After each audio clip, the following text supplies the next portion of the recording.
요한복음 8장 1절, 8장 2절부터 읽으시죠. 아침에 다시 성전으로 들어오시니 백성이 다 나오는지라 앉으사 저희를 가르치시더니 서기관들과 바리새인들이 간음 중에 잡힌 여자를 끌고 와서 아멘. 서기관과 바리새인들이 간음 중에 잡힌 여자를 예수 그리스도 앞으로 끌고 온 겁니다. 근데 여기서 이 여자가 문제예요. 바리새인과 서기관들은 당연히 예수 그리스도하고 좀 다른 얘기를 하거든요. 그래서 3절에 놓고 여자 한번 볼게요. 3절에다 맞춰주고 탭 올려주시죠. 이 단어가 귀내라는 단어입니다. 113어 귀내죠. 바이블 렉스로 한번 볼게요. 19장 5절에서 사람이, 이거는 제가 많이 해줬어요. 그 부모를 떠나서 아내와 합하여 이른다. 사람이, 어떤 사람이, 영접한 사람이, 우리가 영접하면 부모가 누구예요? 하나님 아버지라. 그러니까 이게 성경을 보면서 부모라고 그러면 또 이게 사람 생각으로 우리 부모는 남성과 여성으로 분별을 해요. 남성과 여성으로 분별을 한다고.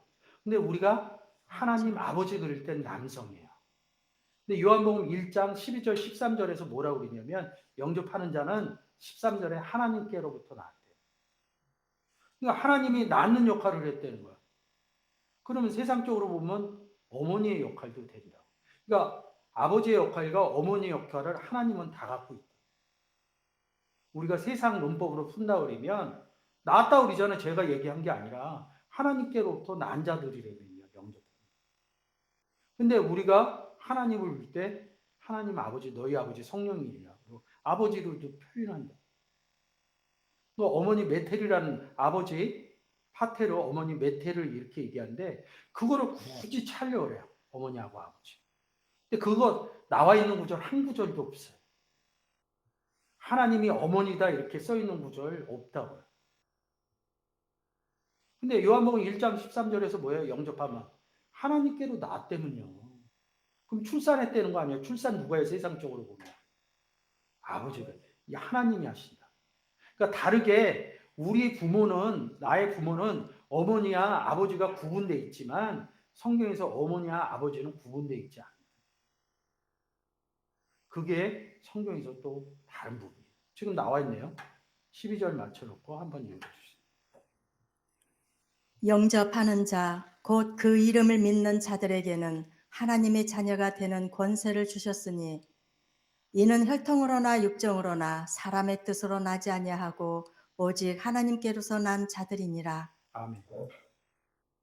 이 구절 때문에 하나님이 아버지 역할도 하고 어머니의 역할을 한다는 거예요.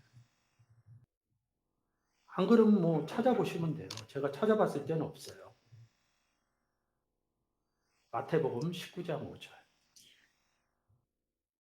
사람이, 어떤 사람이, 부모와 함께 있는 사람이 떠나서, 부모를 떠나는 게 아니야. 부모와 함께 떠난다 이런 뜻이에요. 아내에게 합하여, 그러니까 뭐예요? 어떤 사람이, 영접된 사람이 부모와 함께, 내 안에 있는 하나님과 함께, 예수 그리스도와 함께 떠나 여자와 합하여 그 둘이 한 몸이 될지니라. 이 영접하는 내용이거든요. 신방 차리는 얘기가 아니라 영접하는 얘기라. 그래서 하나님께로부터 몸을 받은 바. 우리가 한 몸 왜 됐어요? 요한복음 15장에서 보면 포도나무, 가지, 한 나무에 예수 그리스도 안에 한 몸 된 거 아니에요. 그게 여자라. 이 부분이 여자가 어떤 여자인지 알아야지 요한복음 8장이 볼 수 있는 눈이 달라진다는 거죠. 요한복음 8장. 제가 미리 얘기하지만, 그러면 자 보세요. 우리가 정결한 처녀가 됐다고, 예수 그리스도를 만나서. 정결한 처자나 여자나 같죠? 그죠? 부인이 됐다고, 아내가 됐다고, 여자가 그리스도와 아내가 됐다고. 근데 이 서기관과 바리새인들은 예수 그리스도를 믿지 않아요. 근데 이 여자가 가서 그쪽 가서 노는 것 같아요. 사실 이 여자를 보면 우리가 볼 때 그냥 여자로 보는데 그리스도 입장에서 여자는 제자라. 이 제자가 어리니까 어릴 때는 아무 데 가서나 다 놀잖아요. 이 사복음서에서 제자들은 아무 데 가서나 놀아요. 특히 요한은 대제사장하고 굉장히 친해요. 그래서 대제사장 집에 막 들어가고 그런다. 가면 안 되거든. 왜 그러냐면 대제사장이 맨날 예수 그리스도 죽이려고 했는데도 둘이 내용을 보면 대제사장 집을 그냥 들어간다. 그래서 베드로도 막 들어오게 만든. 그러니까 그쪽 가서 많이 논 거야. 근데 우리는 뭐예요? 이 여자는 아내잖아요.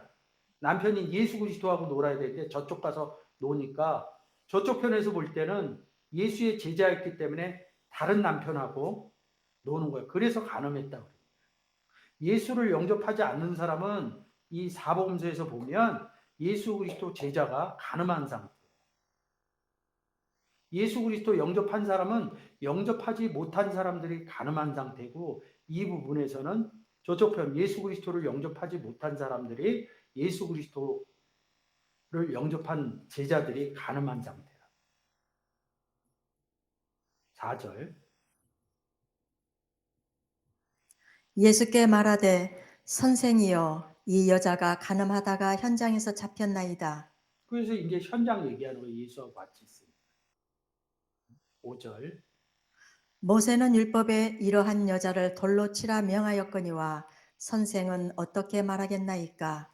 또 바리새인과 세우기관이 항상 나오는 구절에는 율법 얘기를 갖고 나와요. 모세의 율법에는 이러한 여자를 돌로 그러니까 어느 율법이냐? 저희가 이렇게 말함은 고소할 조건을 얻고자 하여 예수를 시험함이로라. 예수께서 몸을 굽히사 손가락으로 땅에 쓰시니 이 부분을 보면 뭐 이렇게 해석하신 분도 있더라고요. 이 바닥이 땅이 아니었다. 이 현장을 가면 땅이 아니었다 그러더라고요. 그 현장이 땅이냐 대리석이냐 이거를 표현하려고 성경은 써놓은 게 없어요. 세상적인 의미를 표현하려고 써놓은 것이 없어요. 다 단어 하나하나에 성경의 의미를 담아놨어요. 그 의미는 뭐냐면 복음의 의미와 구원의 의미를 써놓은 거예요. 땅에 왜 쓰시냐? 그라포 했다고 그럴걸요? 원문으로 한번 열어주세요. 그라포라고 그러죠? 그라포는 뭐예요? 우리 마음판에 썼다면요. 고린도전서에서 예수 그리스도를 얘기할 때 너희는 그리스도의 편지라 마음판에 썼다. 막 우리 마음판에 막 글씨 써요? 글씨 썼다면 뭘 새긴 거죠? 우리 마음판에 뭘 새겼길래? 우리 마음판에 우리 마음에 뭘 보냈길래? 너희가 아들인 거로 그 아들의 영을 마음 가운데 보냈대요. 그래서 여기 안에 있대. 그 얘기는 뭐냐면 해석하면 마음판에 새겨냈다는 거죠. 기록되는 거죠. 예수 그리스도가 우리와 함께 있는 게 기록되었다 그러면 글자가 기록된 게 아니에요. 글자로 쓰는 단어가 뭐예요? 로고스라고. 로고스가 여기 예수가 기록되어 있다는 거죠. 그런 얘기를 또 어디에서 해요? 계시록에 생명책에 기록되었다. 그거는 우리가 그리스도 안에 들어간 것을 생명책에 기록되었다. 예수 그리스도가 우리 마음판에 기록되었다. 우리가 그리스도 예수 안에, 예수가 내 안에 이런 논법처럼 바꿔서 쓴 거야. 우리 마음판에 예수 그리스도가 우리 안에 있다. 생명책에 기록된 자들 얘기하면 그리스도 안에서 이런 얘기. 그런 것들이 조금 달라지는 거죠. 다시 본문으로 갑니다. 그래서 이 그라포라는 단어를 써요. 손가락으로 이른다고요. 손가락은 또 어디에 해당되냐? 몸에 해당되는 거. 그럼 땅하고 닿다는 얘기 아니에요. 땅 안으로. 왜 땅 안으로 들어갔냐? 에스텐게 이런. 그러면 예수 그리스도는 우리가 볼 때 어디 계시다 그래? 하늘에 있다고 그러죠. 하늘에서 땅으로 내려오신 사건이에요. 하늘에서 이루어진 것 같이. 어디에? 그 다음에 하늘에 이루어진 사람들. 어디로 와요? 땅으로. 그리스도 에이스텐 개 이렇게 땅에다 기록했다는 거예요. 이런 것들이 조금 처음 들으신 분들은 쉽지가 않은데 잘 깨달아졌습니다. 땅 얘기 나오면 하늘 얘기를 해주셔야 됩니다. 한글로 7절, 6절 놓고 7절 읽어주세요. 저희가 묻기를 맞이 아니하는지라 이에 일어나 가라사대 너희 중에 죄 없는 자가 먼저 돌로 치라 하시고 돌로 치라 하고 그러는데 친다는 소리가 없어요. 그런 얘기는 뭐예요? 다 죄 있는 자라는 거죠. 그러면 어느 사람들이 다 죄 있는 자라는 거예요? 서기관과 바리새인. 그래서 성경에는 서기관과 바리새인을 그렇게 많이 끌고 오는 거예요.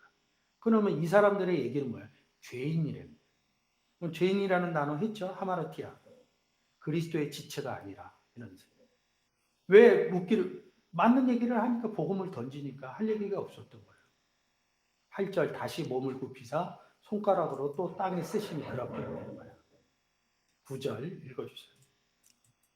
저희가 이 말씀을 듣고 양심의 가책을 받아 어른으로 시작하여 젊은이까지 하나씩 하나씩 나가고 오직 예수와 그 가운데 섰는 여자만 남았더라.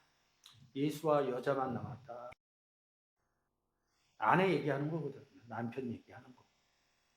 10절 예수께서 일어나사 여자 외에 아무도 없는 것을 보시고 이르시되 여자여 너를 고소하던 그들이 어디 있느냐 너를 정죄한 자가 없느냐 11절 대답하되 주여 없나이다. 예수께서 가라사대 나도 너를 정죄하지 아니하노니 가서 다시는 죄를 범치 말라 하시니라. 이 11절 내용이 어려워요. 바리새인과 서기관이 죄인이거든요. 그러니까 뭘 해서 이렇게 죄를 짓는 게 아니라 예수 그리스도 없는 상태가 죄를 짓고 있는 거예요. 성경에서. 세상에서는 범법 행위를 해야지 죄인이라고 그러지 가만히 있는 사람을 죄인이라고 그러지 않아요. 성경의 특이성이라고. 예수 그리스도가 없는 사람이 죄인이라고. 그런 사람들이 어떠한 행위를 하더라도 그거는 죄 짓고 있는 거예요. 이게 성경하고 세상에서 얘기하는 죄하고 달라요. 근데 이 여자에게 뭐라 그래요? 나도 너를 정죄하지 않은, 너는 죄가 없다 이런 얘기하는 거예요. 로마서 8절 다시 정죄함이 없나니 이런다. 8절입니다. 근데 너를 정죄하지 않았다는 것은 뭐야? 너는 죄가 없다는 거야. 근데 뒤에 뭐야? 가서 다시는 죄를 범치 말라. 죄가 없는데 어떻게 또 죄를 범냐? 범하냐? 이게 충돌이 일어나는 거예요. 그러면 성경이 잘못 얘기하냐 이거죠. 요한일서 5장 16절. 누구든지 형제가 사망에 이르지 아니한 죄 범하는 것을 보거든 구하라. 그러면 그 사망에 이르지 아니하는 범죄자들을 위하여 저에게 생명을 주시리라. 사망에 이르는 죄가 있으니 이에 대하여 나는 구하라 하지 않노라. 계속 18절까지. 모든 불의가 죄로 돼 사망에 이르지 아니하는 죄도 있도다. 하나님께로서 난 참하다. 범죄치 아니하는 줄을 우리가 아노라. 하나님께로서 나신 자가 저를 지키심에 악한 자가 저를 만지지도 못하느니라.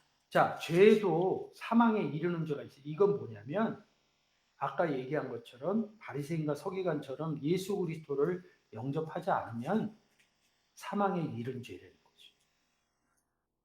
그냥 그건 죄인이에요. 딱 끝나요. 근데 사망에 이르지 않는 죄가 있대. 그리고 이 얘기는 뭐냐? 성경에서 사망에 이르는 죄가 뭐냐면 잠잔다, 죽었다 이런 표현을 해요. 자다가 깰 때가 있느니 이런다. 그러니까 구원받은 사람들의 해야 될 일은 복음을 전하는 일인데 그걸 못 전하고 저쪽 가서 놓은 거예요. 그래서 다시 죄를 범치 마라. 사망에 이르는 죄를 범치 마라. 그쪽하고 가서 놓은 거예요. 어리니까 모르니까. 그래서 요한 얘기한 거예요. 대제사장하고 친하다. 본문으로 읽고 왔으니까 다시 가. 그래서 너를 정죄하지 않는다. 가서 다시는 죄를 범치 마라. 그들하고 놀지 마라. 아니면 복음을 전해라. 이런 뜻이거든요. 이 본문을 볼 때 아까 요한일서 5장 16, 17, 18절의 내용을 모르면 여기다 적용을 못 시켜요. 가늠한 얘기 왜 쓰냐? 우리의 모습일 수 있거든요. 그래서 12절에 한번 읽어주세요. 예수께서 또 일러 가라사대 나는 세상의 빛이니 나를 따르는 자는 어두움에 다니지 아니하고 생명의 빛을 얻으리라. 생명의 빛을 얻으려면 어떻게 해야 돼요? 복음을 전해야 우리가 하나님이 빛이시고 예수 그리스도가 빛이시고 우리가 그리스도 안에 들어가서 빛이 된 존재. 빛이 된 존재가 또 뭐를 해요? 하나님과 예수 그리스도 빛을 전해서 비친 사람이 얻어지는 거예요, 열매로. 그래서 생명의 빛을 얻으리라. 제자인 여자는 뭐야? 어둠에 다녔던 거야. 그들하고 놀았던 거야. 좀 전에 했던 목매어 죽은 것, 우상의 징을 이런 부분을 한 거예요. 근데 어렸을 때는 그럴 수 있어요. 근데 여기 사복음서에서 제자들은 많이 그래요. 근데 사도행전이 되면서 하나님이 내 안에 계시고 예수 그리스도가 내 안에 있는 오순절의 사건을 깨닫고는 절대 그러지 않습니다. 이 내용이 조금은 가늠한 여인의 내용이 조금은 제가 보기에는 좀 달리 보여서 여러분과 은혜를 나눴습니다. 분명히 말하는데 이 여자는 제가 볼 때 제자로 보여집니다. 여자라고 그러니까 그 남녀의 여자로 보는 게 아니라 그리스도의 신부로 봐서 지금 제가 이 구절을 해석해낸 겁니다.